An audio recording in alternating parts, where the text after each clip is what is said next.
వర్ధన్నపేట నియోజకవర్గం చైర్పర్సన్ గారు మనతో ఉన్నారు. పేరు వచ్చేసి పాలకుర్తి సారంగపాణి గారు. అయితే చైర్పర్సన్ గా వారు ఎలాంటి డెవలప్మెంట్స్ అని వారి మున్సిపాలిటీకి చేయబోతున్నారు, వారి మాట్లాడి తెలుసుకున్న ప్రయత్నం చేద్దాం. నమస్తే సార్, బాగున్నారా? నేను వర్ధన్నపేట మున్సిపల్ చైర్మన్. నేను ప్రజల వద్దకు మరి తెలియాలి. మా గౌరవ మా ఎమ్మెల్యే విశాంత ఐపీఎస్ అధికారి ఎమ్మెల్యే కేఆర్ నాగరాజు మరి వర్ధన్నపేట మున్సిపాలిటీ మొత్తం గడప గడప తిరిగాను. మరి నేను కూడా తిరిగాను. మరి వర్ధన్నపేట మున్సిపల్ ప్రజలు మా మీద చాలా ఆశ పెట్టుకున్నారు. నేను మరి వర్ధన్నపేట డెప్యూటీగా నేను చూసాను. ఖచ్చితంగా వర్ధన్నపేట డెప్యూటీగా రణించినాడు. మరి ఆ రోజు మా జడ్పీ నిధుల నుండి మరి వర్ధన్నపేట మండలానికి దాదాపుగా 2,8,00,000 నేను కేవలం 3 వారాలకు ఐమాక్స్ లైట్లకు మరి ఆడపిల్లలు ఏ గ్రామంలో అయితే బతుకమ్మ సెంటర్లో ప్రతి గ్రామంలో కట్టాల కానీ మరి లేబర్కి కానీ ఇళ్ళందరూ కానీ అయిన వారు కూడా నా చెప్పిన పరంగా ఉంది.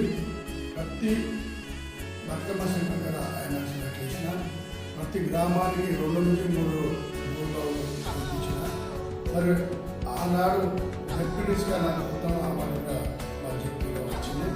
మరి ప్రజలు వర్ధన్నపేట ప్రజలు బాగా గుర్తుపెట్టుకొని ఖచ్చితంగా వర్ధన్నపేటలో డెప్యూటీస్గా రణించిన వ్యక్తి అని మరి మా పై ఎమ్మెల్యే కానీ మా మంత్రి గారు కానీ మరి సారంగపల్లి బ్రహ్మాండంగా వర్ధన్నపేటను మున్సిపాలిటీ ముందంజలో ఉంచుతారు. తెలంగాణలో నెంబర్ 1 మున్సిపాలిటీగా తీర్చిదిద్దుతారు అని ఒక మంచి ఆలోచనతో నాకు అవకాశం చేసింది. ముందుగా మరి వర్ధన్నపేట ప్రజలకు నేను చేతులు గురించి నమస్కరించి చెప్తున్నా. ప్రజలు 8వ వార్డు ప్రజలు మొట్టమొదటిసారిగా 8వ వార్డు ప్రజలు నన్ను కౌన్సిలర్గా భారీ మెజారిటీ గెలిపించినారు. తర్వాత మా ఎమ్మెల్యే గారు మరి వర్ధన్నపేట చైర్మన్గా మరి సారంగపాణి ఎమ్మెల్యే బాగుందని నాకు అవకాశం మా ఎమ్మెల్యే కల్పించినారు, ప్రజలు కల్పించినారు. మరి ప్రజలు భారీ ఎత్తున మాకు మరి నా మీద నమ్మకం పెట్టుకున్నారు. మరి ఏదైతే మరి వర్ధన్నపేటలో డ్రైనేజీ వ్యవస్థ బాగాలేదు. ఖచ్చితంగా మొట్టమొదటిసారిగా మరి అధికారులు మీటింగ్ పెట్టుకొని మరి డ్రైనేజీ వ్యవస్థను తెచ్చి ఖచ్చితంగా వర్ధన్నపేటలో దోమల మీద లేకుండా ఖచ్చితంగా డ్రైనేజీ వ్యవస్థను బాగా చేస్తాం. డ్రైనేజీ మోరీలను కూడా ఫండ్లు తీసుకొచ్చి మేము అభివృద్ధి చేస్తాం. అలాగే నెంబర్ 2 ఏంటంటే మంచినీళ్ళ కొరత కూడా లేకుండా దాదాపుగా మంచినీళ్ళ కొరత ఏం లేదు, ప్రాబ్లం లేదు. అక్కడక్కడ ప్రాబ్లం ఉంది, అది కూడా రెక్టిఫై చేసి ప్రజలకు మంచినీళ్ళు అందిస్తాం. అలాగే మరి వర్ధన్నపేటలో వీధి లైట్ల కొరత ఉంది. ఖచ్చితంగా ముందు వరుసలో ముందున్న వాళ్ళకైతే బాగానే చివరి దాకా కూడా వీధి లైట్లు వచ్చే విధంగా నేను చూస్తా. స్వయంగా నేను కూడా వెళ్తా, చూస్తాం. అలాగే కొన్ని దిక్కుల సిసి రోడ్స్ లేవు, డ్రైనేజీలు లేవు. ఖచ్చితంగా ఎమ్మెల్యే గారి దృష్టికి మా వర్ధన్నపేట ఎమ్మెల్యే కేఆర్ నాగరాజు తీసుకెళ్తాం. వర్ధన్నపేట మరి మున్సిపాలిటీని ఖచ్చితంగా నెంబర్ 1 మున్సిపాలిటీగా మేము అభివృద్ధి చేస్తాం. ఖచ్చితంగా మా మీద నమ్మకం పెట్టుకున్నారు. మరి వర్ధన్నపేట ప్రజలకు దాదాపుగా 138 ఇళ్ళు శాంక్షన్ వచ్చింది. ఇప్పుడు పనులు నడుస్తున్నాయి. ఎవరెవరికైతే మరి ఇల్లు కట్టుకునే పరిస్థితుల్లో ఉన్నారో గవర్నమెంట్ 5 లక్షలు ఇస్తుంది. మరి మా గౌరవ ఎమ్మెల్యే గారు హైదరాబాద్ నుంచి ఒక ప్రైవేట్ కంపెనీని తీసుకొచ్చిండ్రు. ఆ ఇల్లు కూడా ₹1 ఖర్చు లేకుండా ప్రజలకి అందుబాటులో తీసుకురావడం జరిగింది. మరి మొన్న బురదగంగల వాళ్ళకు కూడా 2 ఇళ్ళు 8వ వార్డులో 2 ఇళ్ళు ముక్కుపోయడం జరిగింది. మరి ఆ ఇల్లు కూడా 5 లక్షలతోనే ప్రైవేట్ కంపెనీ వాళ్ళు చేస్తున్నారు. 2-3 ఇళ్ళు దగ్గర పడ్డాయి. ఇంకా 2-3 ఇళ్ళు కూడా అలాగే ఇంకా ఎవరెవరైతే కట్టుకునే పరిస్థితుల్లో ఉన్నారో వారికి కూడా అవకాశం కల్పిస్తాం. ఖచ్చితంగా రాబో రోజులలో దాదాపుగా వర్ధనపేట మున్సిపాలిటీకి 400 ఇళ్ళు మరి మా ఎమ్మెల్యే గారికి తీసుకుపోయి 400 మంది వరకు సెకండ్ వర్షంలో అంటే ఏప్రిల్లో వస్తాయి ఇల్లు. ఖచ్చితంగా అప్పుడు ఒక 400 ఇళ్ళు మేము తెప్పిస్తాం. ఖచ్చితంగా వర్ధనపేట మున్సిపాలిటీని బలోపేతం చేస్తాం. ఖచ్చితంగా రేపు రివ్యూ మీటింగ్ ఉంది, అధికారులతో మాట్లాడతాం. ఇక్కడ స్టాఫ్ మీటింగ్ కూడా ఉంది. ఖచ్చితంగా రేపటి నుంచే వర్ధనపేట మున్సిపాలిటీ దాని రూపురేఖలు మార్చే విధంగా మేము మా కౌన్సిల్ కానీ మా వైస్ చైర్మన్ కానీ మేము అందరం ఉంది వర్ధనపేట మున్సిపాలిటీ సార్. అయితే చైర్పర్సన్ గా మీ దగ్గరికి అయితే ఇప్పుడు వర్ధనపేట నియోజకవర్గంలో ఉన్న ప్రజలందరూ ప్రతి ఒక్క టాపిక్ అనేక టాపిక్స్ పైన మీ దగ్గర రావచ్చు. మీరు ఏ టాపిక్ పైన ఎక్కువ ప్రాధాన్యత ఇవ్వబోతున్నారు? ఏ సమస్య పైన ఎక్కువ ప్రాధాన్యత ఇవ్వబోతున్నారు? ఇప్పుడు ఖచ్చితంగా వారు ఏమనుకున్నారంటే ఉంది. అలాగే కోతుల పేద గ్రామంలో మున్సిపాలిటీలో మరి కోతులు చాలా నివసిస్తున్నాయి. వాటిని కూడా ఖచ్చితంగా గదైతే ముందు చూసుకోండి అని ప్రతి ఒక్కరు అడుగుతున్నారు. నేను మా మున్సిపాలిటీ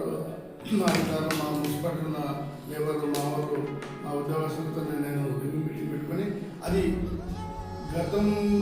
ఇంతకుముందు వేరే విధానాలలో ఎట్లయితే కోతుల పెద్ద నివారణ చేస్తున్నారో అదేవిధంగా ఖచ్చితంగా కోతులు లేకుండా మేము చేస్తాం. ఆ పని మిమ్మల్ని ఓటేసి గెలిపించిన మీ వర్ధనపేట నియోజక ప్రజలందరికీ మీరు ఏం చెప్పాలనుకుంటున్నారు? వర్ధనపేట ప్రజలకు వాళ్ళ అవసరాలు ఏదైతే పని ఉందో వర్ధనపేట మున్సిపాలిటీలో వాళ్ళకి ఏదైతే పని ఉందో అన్ని విధాలుగా ఏ పనైనా మనకు అధికారికంగా కానీ ఏ పనున్నా మేము చేసి పెట్టడానికి రెడీ ఉన్నాం. ఖచ్చితంగా వర్ధనపేట మున్సిపాలిటీని బలపడుతుంది. కాంగ్రెస్ జెండా అనేది వర్ధనపేట నియోజకవర్గంలో మళ్ళీ ఎగిరింది. దానిపైన మీ అభిప్రాయం? కాంగ్రెస్ జెండా, కాంగ్రెస్ అడ్డా, కేఆర్ నాగరాజు అడ్డా. వర్ధనపేట జెండా మీద కాంగ్రెస్ జెండా ఏమిందంటే మా గౌరవ ఎమ్మెల్యే గారు ఒక పద్ధతి ప్రకారంగా ఒక ఆలోచన ప్రకారంగా ఖచ్చితంగా వర్ధనపేట ప్రజలు కాంగ్రెస్ వైపు ఉన్నారు. ఇందిరమ్మ ఇల్లు కానీ, నెంబర్ 2 రేషన్ కార్డు కానీ, నెంబర్ 3 మరి కరెంటు మాఫీ కానీ ఖచ్చితంగా కాంగ్రెస్ మొత్తం ఆడపిల్లలు పంచాయతీ కానీ అనేక సంక్షేమ పథకాలు ఒకవైపు అభివృద్ధి పనులు మరోవైపు చూస్తున్నారు. అందుకని ఇన్నేళ్ళ మీ రాజకీయ అనుభవం అనేది ఎలా మొదలైంది, ఇప్పుడు ఎలా కొనసాగుతుంది, ఇంకా ముందు ఎలా కొనసాగుతుంది? రాజకీయ అనుభవం అంటే మరి 2014లో నేను డిప్యూటీస్గా బాగా ఎస్టీ రిజర్వేషన్ అయినప్పుడు ఖచ్చితంగా నాకు గతంలో నాకు ప్రజల అవకాశాన్ని నేను గమనించాను. ప్రజలకు కష్టపడి మండలంలోనే అనేక సంక్షేమ పథకాలు అనేక అభివృద్ధి పనులు ఖచ్చితంగా నేను చేసిన ప్రజలకు తెలుసు. ఆ విషయం మీదనే నాకు ఎక్కువ డిప్యూటీస్గా ఎంత పనిచేసిందో ప్రజలకు తెలుసు. అలాగే మా మిస్సెస్ పాలకొండ సుజాత కూడా 7th వార్డు నుంచి కౌన్సిలర్గా గెలిచింది. మరి ఆ పీరియడ్లో ఎదురుగా చాలా బీద కుటుంబాలు ఉన్నాయి వంశనగర్ అని. వారికి వాటర్ ప్రాబ్లం లేకుండా సీసీ రోడ్లు, అలాగే కోనపురంలో కూడా సీసీ రోడ్లు వేయించిన, అలాగే వడ్డర్ కాలనీలో కూడా అనేక పెద్ద వడ్డర్ కాలనీ 450 రోడ్లు ఉంటాయి.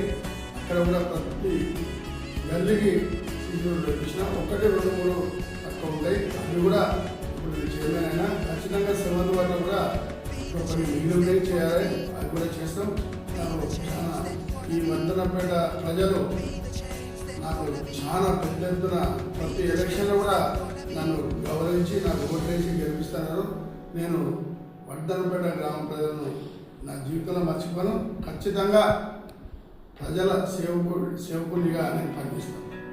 సమస్యలు అనేవి మిగిలిపోయి ఉన్నాయంటారు, అంటే ఎలాంటి సమస్యలు అనేవి ఉన్నాయి? ఇంకా అక్కడక్కడ ఇల్లు నిరుపేద కుటుంబాలకు ఇంకా ఇల్లు వచ్చేది ఖచ్చితంగా ఇల్లు ఇప్పిస్తాం. అలాగే కొంచెం ఊరి చివరిగా ఉన్న వాళ్ళకి మరి కరెంటు స్తంభాలు ఖచ్చితంగా వేయాలి. మరి వీధి దీపాలు కూడా ఇంకా కొంత మిగిలి ఉన్నాయి, ఖచ్చితంగా వేయాలి. అక్కడక్కడ డ్రైనేజ్ వ్యవస్థ కూడా బాగలేదు, మరి డ్రైనేజ్ కూడా సక్రమంగా వేయాలి. వారికి ఖచ్చితంగా ఈ పనులు చేయిస్తాం మా గౌరవ ఎమ్మెల్యే గారి సహకారంతో. సార్ మీ గౌరవ ఎమ్మెల్యే గారి సహకారంతో మీరు చేస్తా అంటున్నారు. మీ మీ ఎమ్మెల్యే గారు మీకు ఎంతగానో సహకరించారు. వారి గురించి మీ మాటలు ఏమైనా చెప్పాలనుకుంటున్నారు? మా ఎమ్మెల్యే గారు మరి వర్ధనపేట ఎమ్మెల్యేగా ఎన్నుకున్న వెంటనే వర్ధనపేట కోలారెడ్డి చెరువులో నీళ్లు లేవు, చెరువు ఎండిపోయింది. మరి ఒక మంచి నిర్ణయంతో వెంటనే నన్ను పిలిపించి గతంలో నిర్ణయించుకున్నప్పుడు మీరు విషయాలు పెట్టారు. ఖచ్చితంగా కోనచెరువు నుంచి కోలారెడ్డి చెరువు వరకు మరి ఈ చెరువు 2 మిషన్లతోనే మరి తను సొంత డబ్బులు వెచ్చించి మరి ఆ మిషన్ల డీజిల్ కానీ ఇంకా వగైరా ఖర్చులు కానీ పెట్టుకోవడం జరిగింది. నేను మిషన్లు ప్రొవైడ్ చేసిన కోనచెరువు నుంచి కోలారెడ్డి వరకు ఆ కాలం మొత్తం సాఫ్ చేయడం జరిగింది. ఆ భగవంతుడి దయ వల్ల ఆ భగవంతుడు ఎప్పుడైతే సాఫ్ చేసినామో వెంటనే వర్షాలు వచ్చినాయి. కోలారెడ్డి చెరువు వెళ్ళింది, మంటలు పడ్డది. మరి కోలారెడ్డి చెరువు కింద దాదాపు 2000 ఎకరాలు ఉంది. అది బ్రహ్మాండంగా పంటలు పండినాయి. ప్రజలు సుఖ సంతోషాలుగా ఉన్నారు. భారీ ఎత్తున పంటలు పండినాయి. కాబట్టి మా ఎమ్మెల్యే గారు అలాగే చెక్ డ్యామ్ కూడా తెగిపోయింది. గతం ఒక 6-7 ఏళ్ళ కింద చెక్ డ్యామ్ తెగిపోయింది. అప్పుడు తెగిపోయిన తర్వాత ఎవరు బాగు చేయలే. మరి గౌరవ ఎమ్మెల్యే గారు కేఆర్ నాగరాజు గారు అక్కడ కూడా 2 మిషన్లు పెట్టి 20 రోజులు చెక్ డ్యామ్ పనులు కూడా చేయించిన ఆ నీళ్లు వాటర్ ఆగినాయి, ప్రజలకు అందుబాటులోకి వచ్చినాయి, పంటలు పండినాయి. ఇప్పుడు ప్రజెంట్ కూడా ఒక 2-3 వారాల కింద చెక్ డ్యామ్ ఇంతకుముందు తాత్కాలిక పనులైనాయి, ఇప్పుడు పర్మనెంట్ దాదాపుగా 2 కోట్ల రూపాయలు అటు ఇటు ఆ చెక్ డ్యామ్ నుంచి ఇక్కడ రామాలయం టెంపుల్ వరకు బోర్డింగ్ సిస్టమ్ కూడా త్వరలో 2 కోట్ల రూపాయలు వచ్చాయి. అంత సుందరంగా చెక్ డ్యామ్ నుంచి రామాలయం టెంపుల్ వరకు బోర్డింగ్ సిస్టమ్ అది ఒక మంచి ఆలోచనతో